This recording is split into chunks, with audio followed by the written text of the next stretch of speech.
Hey everybody, you're listening to Kanas Corner, and I have a very special guest with me today. If you haven't been paying attention, why do I always have to explain it? Look at the upcoming events in the sidebar on 918thefan.com.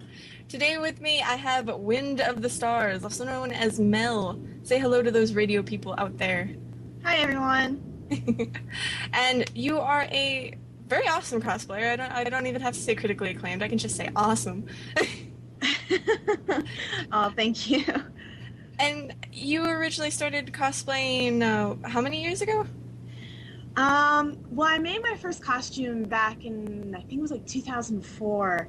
And I made a couple costumes by myself, kind of just like learning how to sew. Like I didn't really know about conventions or anything back then. And it was just kind of like, hey, this is fun. I like making costumes.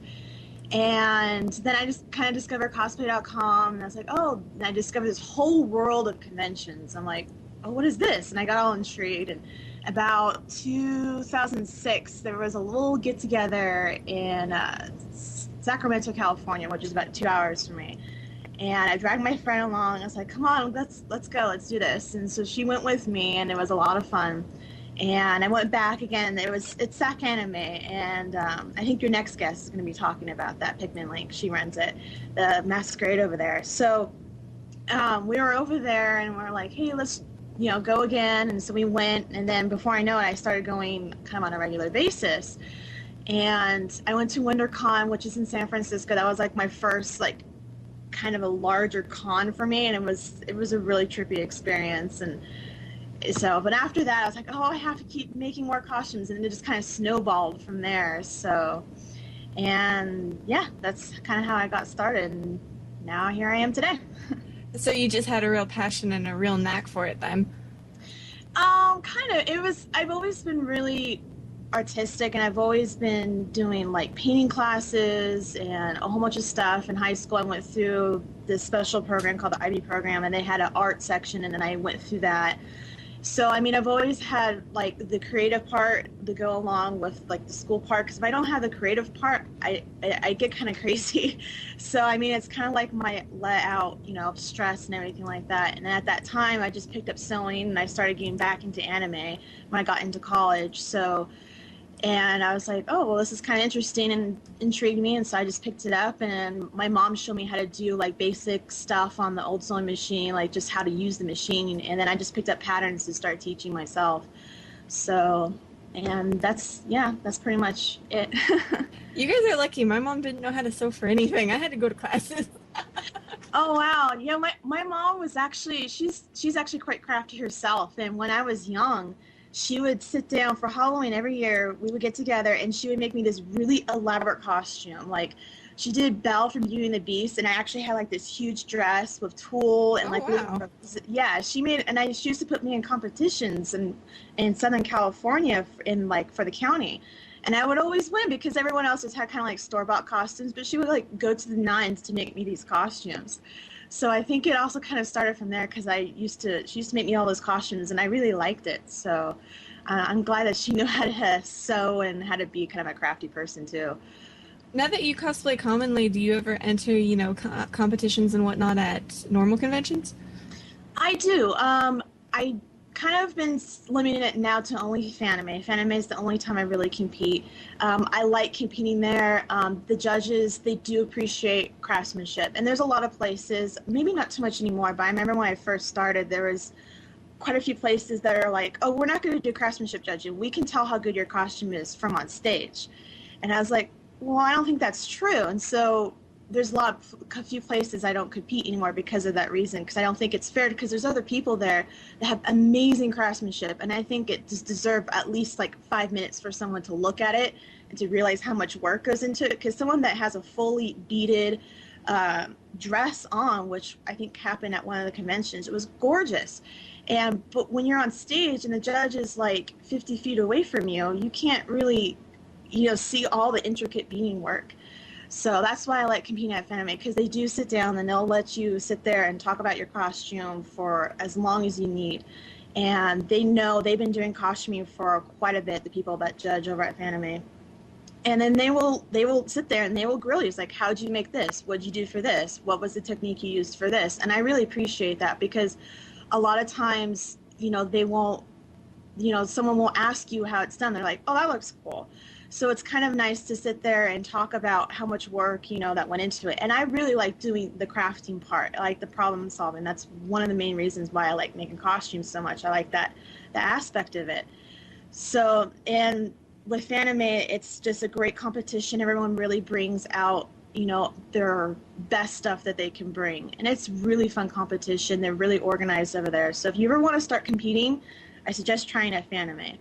And it kind of weeds out the people who do, they try and enter with like the store-bought costumes and whatnot. Yeah, at Fanime, I think you have to read the rules, but I think you're not allowed to enter if you have a store-bought costume, or if you do, you can only be judged for performance, and I think you have to have a performance-based type entry. Otherwise, you can't just like walk on stage. Hey, look, I have this costume. Isn't it neat? So they want to make sure they're putting on a show, and I think that's another reason why I like Fanime. They want to make sure that everything is either built well or put together well. That they're there to try to make an entertaining performance for the whole entire con, for everybody to come see. And if you've ever been to Fanime, and if you've gone to the Masquerade on Saturday night, that place is filled. It's a huge auditorium that's across the street, and it's completely packed every time that I've gone there and competed. So, and I think that's why they really don't want store-bought costumes. And they also have, I think, another rule where it has to be anime or manga-based or Japanese influenced. So, and then, I like comic book costumes, but then there's a lot of, I think, comic book characters that can buy their costumes. So, I don't know. I kind of like both if they're in there, but I can understand why they do it too. Well, we haven't gone to Famicon yet, where our fan anime. We'll be going to that this year, I believe. I don't know which DJ is. I'll be trying to go, but they're always so far away from me. Oh man, Fanime is a really fun con. It's my favorite. It's large, but not to the point, not like AX where there's just people everywhere and it's just huge and you can't find anybody. Fanime is at that point now where it's large enough to where you get a nice con base where there's a lot of people there, but it's still small enough to where you're not like running around for 20 minutes trying to find your friend while you're on the cell phone. AX is huge. I had my first experience there last year when we did all the press coverage and whatnot, and we obviously didn't get to enjoy the convention, no offense. It's just we were running from place to place, filming this, filming that, interviewing this person. There was no resting and smelling the flowers. It was chaotic and hectic. Yeah, I think last year I was able to go to the dealer's room once, and that was on Sunday, because most of the time I was either out doing like a photo shoot, or I was helping my friend with Masquerade, or like we were traveling back to the hotel to change and then to come back, and and then like you walk in and then you get stopped by a whole bunch of people, which is fine, but then when you're trying to like go somewhere, you have to allow yourself like 20 minutes from the time you get off the bus to where you need to go, because you get stopped every once in a while. So, and it's huge, and having to spend like 10 minutes to walk from one side of the convention center to the other, that's a little big. Oh yeah, I'm quite used to Anime Vegas, and so far I prefer the smaller ones just because like I know exactly where everything is, and it only takes me 10 minutes to walk from one side to the other. Yeah, I like the smaller ones. There's the smaller ones. It's more of kind of like a people type con, like the people that are there kind of make the con more than all the other stuff there is to see. And that's kind of why I like smaller conventions, because it gives you a time to, you can enjoy your hobby with your friends. Whereas something like AX, you can, but it's more about you're there for the convention side of it. You're there to do all the panels and to see all the guests and stuff. Whereas smaller cons, they do get some really awesome people there, and they have some really entertaining stuff. But for me, it's more going there and enjoying my friends and hanging out with them and doing fun stuff like that. So. And being able to find people is a good thing. You don't have to spend like forever looking for someone. That's good. And now you actually at AX, I was talking to this behind the break when we were prepping, but we saw you actually as Yoko, I know we got a picture. I'm pretty sure it's in our gallery, but I don't think we actually, was like, hi, we're so and so. Oh yeah, I had Yoko on, and it's funny because I think I had her on for maybe an hour, and then I went and helped my friend with her masquerade performance. So it's kind of funny that you actually saw me in that costume because that was like the one costume I had on for like the least amount of time. It's funny too, I didn't see any other costumes of yours, or maybe I just didn't recognize you at the time because, running around like a chicken without a head, so. Yeah, that might have been possible. So, and then also I was running around too, so. Now, do you? Let's face it, Yoko's kind of a fan service character wearing the bikini top and the hot pants, or shorty shorts. Did you feel self-conscious at all wearing that sort of costume, or do you think by now you've sort of surpassed the confidence thing? Yeah, I guess to a degree. It's just, I think it's more of kind of like what type of repercussions I'm going to hear about on the internet. And I try to avoid that. I kind of adopted the ignorance is bliss philosophy with the stuff that will go down the internet. But for me, usually if I'm choosing a character, I'm choosing a character because I really like the character or I love the series. Very rare. I mean, I'll do stuff with my friend Daydreamer Nessa, and very rarely will I do a costume that I don't really know anything about the character. It's usually always about someone I really enjoy. And then when you're doing someone you really enjoy, it kind of puts away all inhibitions. And so you're just enjoying being a character that you really like. And yeah, there is this self-confidence type thing. And I've gotten over that a little bit more. Now, granted, like if I go out in public somewhere, like to the beach or something like that, I would not wear something skimpy like that. But at a convention, it's kind of like everyone and their mom almost seems like has some type of skimpy costume on. So it's just like, oh, there's other ones too. So, it's just, I guess it's not necessarily following the sheep. It's just, it doesn't make you as nervous when you see other people doing it. You're like, okay, now I'm not the only one. So... And you also want to look your best when you're wearing a costume like that. It's like flex, crunches. Oh, yeah. You're like, okay, like flex the stomach. Oh, yeah. Working out. Oh, man, working out. Do you think you've lost any weight or toned your body anymore while you cosplay? Yeah, I go through phases. Like, if I know I'm going to be doing something that shows a lot of skin, then I'll make sure I will work out more. But if it's just something normal type costumes, like schoolgirl outfits or something like that, then, I just kind of like, I don't push myself as much. I'll watch what I'm eating. And also during the time of year, like when it's winter season like this, I don't do as much because there's not as much going on. But when now is when I start really stepping up, like changing my diet and doing all the exercise and stuff. Because I know I have my bigger conventions coming up, in 4 or 5 months. So there is that little bit of part too, but and also at sometimes I have to remember it is a hobby and I can't push myself to do something like that all the time.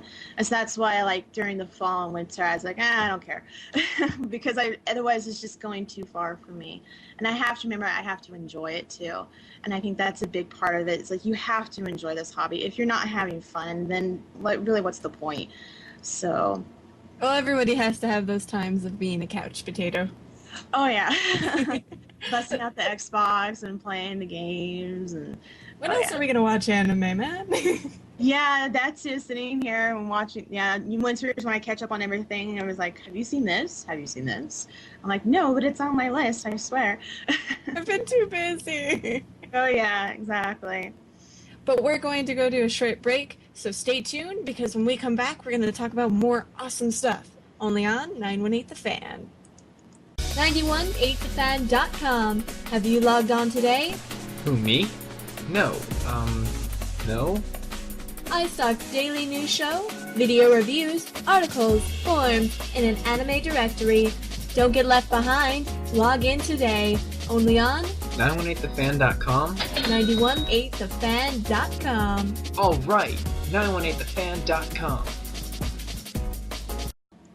We're back. You're here in Kanas Corner. I'm sitting in the corner with a very special guest today, Wind of the Stars, also known as Mel. You can visit her site at windofthestars.com. That's a very long name. Why'd you choose such a long name out of curiosity? It's actually kind of a fan-based name. Well, out of Soul Calibur. Many, many moons ago, once upon a time, on a galaxy far, far away, I was a part of the Soul Calibur forums, like for Soul Calibur 2 when it first came out. And Oh, but that's the best one. I know, I love that game. That's why it was my first cosplay from it. It's my favorite. And I love Tom. Like, I would totally own everyone that played me as Tom. So I was like, oh, okay, well, I want my name to be Tom based when I was joining the Soul Calibur forums. And I was thinking it was like Tom's Wind or something like that. And of course, a lot of people tease me making their fart jokes and everything like that. So, Oh boy. yeah, I was like, come on, guys. I mean, if you played the game, you would understand why I chose that name. But, yeah, so I joined that, and then around the same time, I kind of got into cosplay, so I was trying to think of a cosplay name, and I was like, well, I don't want something that has a specific series related. So, and I was like, Destiny. I was like, no. And so, like, Wind of the Stars just kind of came up from Talam's Wind. And I was like, oh, that kind of sounds cool. And then I just kind of ran with it. So most people are like, that is such a weird name. Where the heck did you come up with that? Well, I was kind of confused because it's so long, and like when you're announcing it, it's in this sort of case, you're like, well, it doesn't so much sound like a name so much as like a book title or a video game, which I guess makes it more epic. I guess. I was wondering though, what cosplay of yours could you pick a favorite if you were forced to? Oh, man. You know, someone asked me that question on Formspring the other day, and it took me like 12 minutes to sit there and think about which one is actually my favorite. And it's really hard because, like, I have lots of favorite costumes, but all for different reasons. Like, the way I like the way it looks, or I like the wig for that one, or I have good memories. But I think the one that takes the cake is my Lena Inverse one. I love Slayers to pieces. It's like one of my top favorite animes of all time, like right there next to Sailor Moon, which is also one of my babies. So, and with Lena Inverse, you know, it's like, oh, I love this character. And then I really like the way the costume came together in the end. Like, when I start a costume, I kind of have a mental visual of what I want it to look like. And sometimes I can succeed and get it the way I see it in my head, but other times I can't necessarily get it all the way. But Lena was one of those costumes that was like, it came out exactly how I wanted it in my head. So that was really gratifying. And then also there's a lot of very good memories associated with that costume too. So I think that one is my favorite costume of all time. So Weren't you showcased on cosplay.com for that costume? I was, when they first started doing their showcase. What was that? 07? 08? 08. I think it was 08. And they showcased me for that costume too. So, which was ironically this, you know, I think before I had one over at Fanime with that costume too. So, like I said, there's lots of good memories associated with that costume. Well, that's actually really neat because the costumes that get into the showcase on cosplay.com are always like the best of the best sort of around the world, which is an extreme competition. Yeah, I mean, I never really thought of it that way, and I always really enjoy looking at the showcase because you're right. Some of these costumes are just like mind blowing how much work and effort and I sit there and I spend like 12 minutes, you know, looking at the costume like, oh my God, this is amazing, you know? So, I mean, I never really thought of it about that way, but yeah, I guess. Now, do you ever kind of look at someone else's cosplay and sort of dissect it in your head if you're curious on how they made it or whatnot? Oh yeah, I definitely one of those people. Even if it's not a costume, like I'll go to the store buy clothes, and I will turn it inside out to figure out how it's made. So then I like put it in my mental storage. But yeah, I'll look at cosplayers and kind of like, oh, that's interesting. I wonder how they do it, and kind of look at the other photos and trying to like, you know, maybe not necessarily figure out exactly how they do it, but kind of get an idea of how it was done, and kind of like take that idea with me and make it my own if I need to apply it on one of my own costumes. So, but and that's kind of, I think it's kind of like the learning experience that goes through with making a costume. Everybody kind of learns off each other, and that's why I like doing tutorials and helping people so much, because I think in this community everyone really needs to sit down and help everybody else, because I think we're such a small group of people that are into this hobby. And I think helping people is very gratifying to me. Like just to have someone say, thank you, and like to see their costumes, like, you helped me. I wouldn't have been able to do this, and I was just like, really, that's so sweet. And I don't know, I really like helping people. So, but yeah, back to your original question. Yeah, I do. I'll look at people's costumes online, and I'll get curious in how something was made. I'm like, oh, that looks really cool. And then in person, my friend and I have deemed the cosplay handshake is coming up and inspecting people's costumes and like turning the edge up to see what type of seams they did, and kind of like, oh, how'd you do this? How'd you do this? So that's kind of neat. Yeah, it's kind of fun. It's how I've met a lot of people. I'll come to them like, oh my gosh, I love your costume. I was like, this is so amazing. Can I ask you how to do this? And and then like, just start talking, and then we realize we have the same things in common, and then we realize, hey, I'm gonna do this costume, and then before you know it, cosplay bunnies, and we're having a whole bunch of costumes planned together. Awesome. Well, you said you do tutorials on your website. Can you elaborate a little bit on what they consist of? I do. The main ones that a lot of people go to are my casting tutorials. I have tutorials on how to do resin casting with epoxy resin. That is really useful if you want to like make gems and stuff of that nature. I mean, like every anime character ever seems to have 12 gems at least on them. And then there's a latex mold. I need to update mold making stuff because there's better ways of making molds, but I just haven't done it. There's also a weft tutorial. If you're familiar with wigs at all, I know Kitty Bear does one that is non-sewing, but mine's sewing because I don't like having to wait for the glue to dry for it. So, and I like using my sewing machine. So it tells you how to make machine sewed wefts on your sewing machine. And it's very, very helpful if you want to put extra colors or add stuff into wigs. So those are really helpful. And I'm trying to think what else I have on there. I don't remember.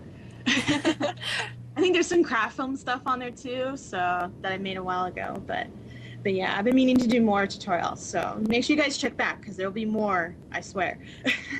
I would think that doing the props and whatnot would be kind of like a little, you'd be a little apprehensive because you're dealing more in a different territory than fabric. Yeah, I mean, and for me, when I first started casting, it was really hard for me to find stuff about how to do it. Like everyone was super secret about it, and I was like, well, this is, and then I don't understand the whole secretness in the cosplay community. I just don't get it. So that's why I kind of like, well, here, I figured it out. Here, you guys can do it. So when I found out about it, it was a lot of trial and error. And even now, I put that tutorial up. I tell people, don't get discouraged if it doesn't work the first time because it's still a trial and error process. Like, even now, I'll make do a batch of resin, and then I must have not been paying attention, and I mixed wrong, and it'll come out just goop.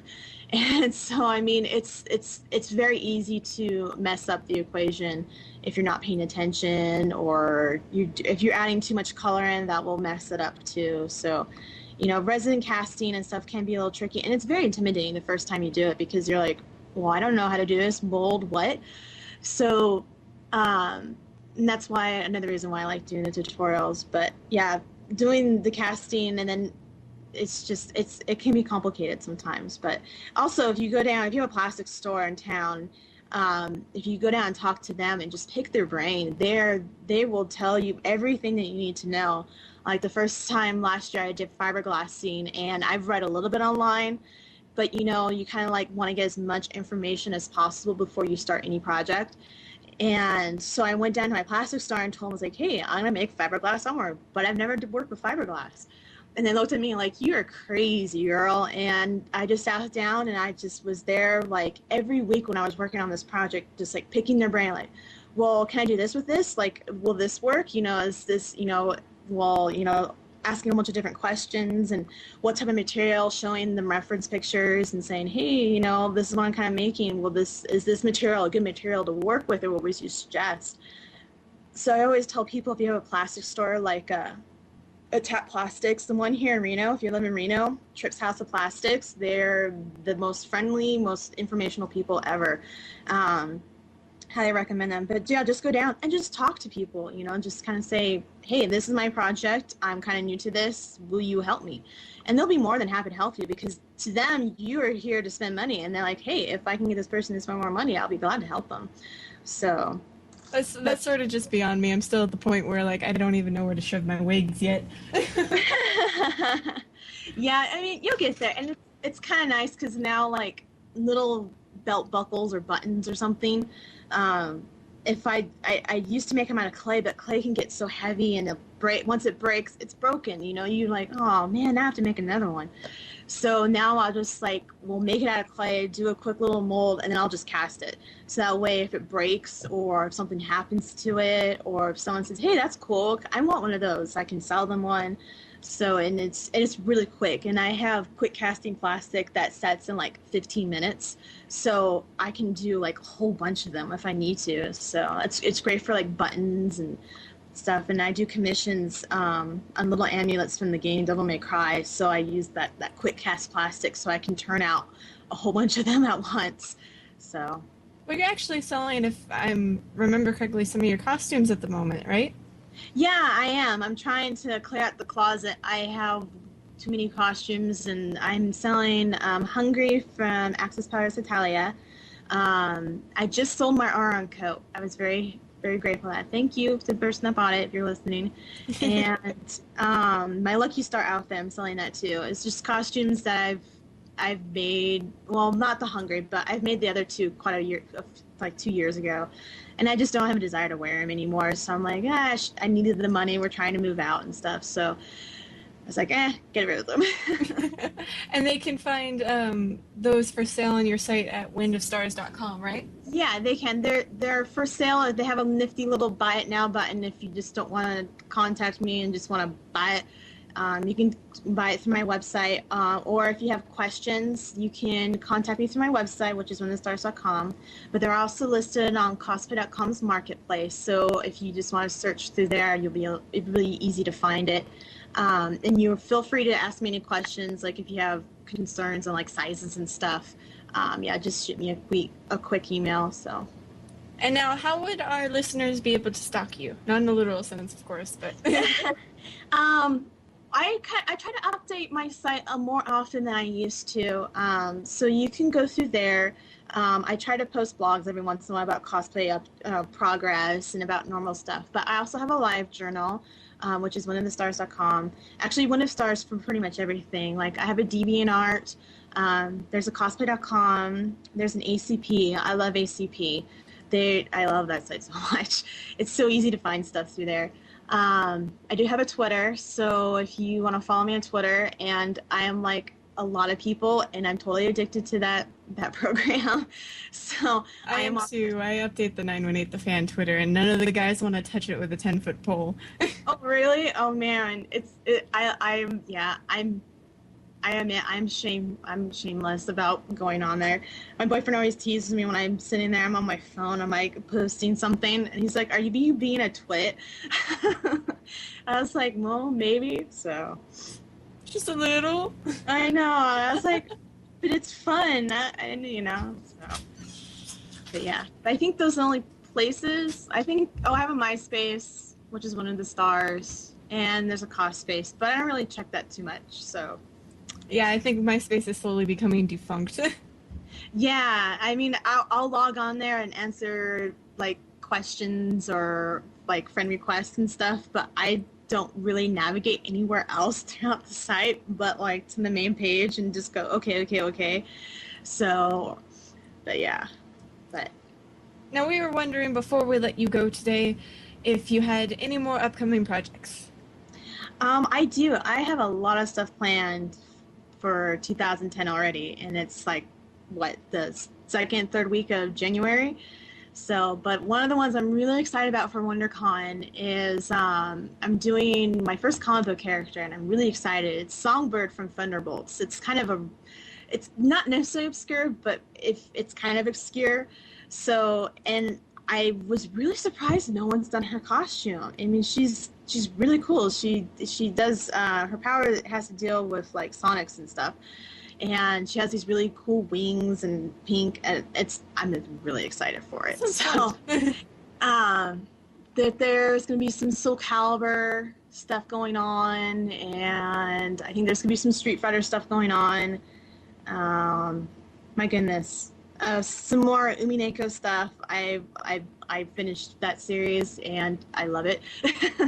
So more friends and I are trying to plan stuff, but yeah, we'll see how it goes. Like I have 1,200 bazillion projects it seems going on right now, but we'll see what actually conspires later on in the year. So I say, oh yeah, I'm doing this now, but then things will change, and then like, oh wait, I'm not doing it now. So. Well, we will totally make sure to check out your site. And I said one last thing before, but I'll actually say one last thing again. Would you like to participate in a 918 The Fan tradition? Sure. Well, basically, we know you're not a trained voice actor or anything, but every guest we have on the show, we ask them if they'd be interested in doing a bump for us. Mm-hmm. And okay. So we were wondering if you could say, my name is, insert here, and I do this, and you're tuned in to 918 The Fan. I can write it down for you if you can't. Yeah, that would be good, just in case I stumble or something. A lot of people, we've had a few takes, so don't worry about it. I am insert here. I am this or that. Insert. And you're tuned into 918 The Fan. Okay. I'm Lynn in the Stars. I'm a cosplayer, and you're tuned in to 91.8 The Fan. Thank you. That was amazing. No problem. And is there anything else you want to say to Radioland out there? There's not necessarily anything, but I just want to make sure that keep cosplaying, don't give up. It's a lot of fun. Have fun, and the end. Well, thank you for being on the show today. We really appreciated it. You're welcome. Thank you for having me. And if you missed any part of this interview, remember, we'll have it up on the site shortly. So check back on 918 The Fan. Stay tuned.